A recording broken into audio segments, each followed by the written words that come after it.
kinabuhing dayon, ang balaod sa Ginoo hingpit, nagalipay sa kalag. Ang kasuguan sa Ginoo kasaligan, nagahatag og kinagman sa taong ngayano.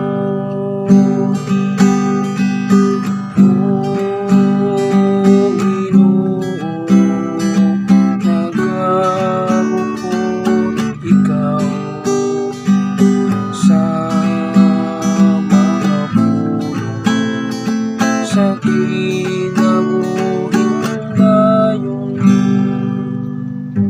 ang mga sugod sa Ginoo matarong, nagalipay sa kasing-kasing.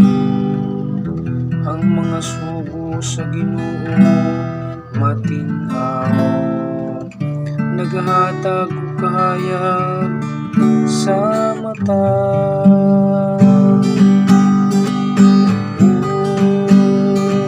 Ginoo, nagamuot ikaw sa mga pulong, sa kinabuhing dayon.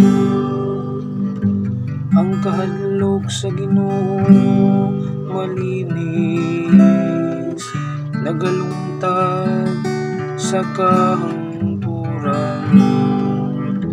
Ang mga gimbutan sa Ginoo matuod, silang tanan matarong.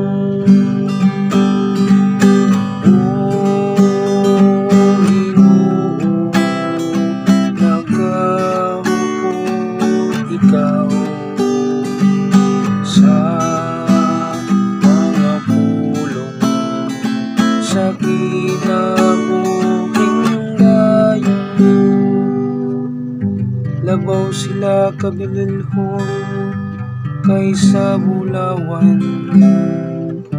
labaw sa usa ka pudyot sa labing lunsay nga bulawan. Mas matamis usab kaysa anibal, o sa dugos gikan sa kabaw.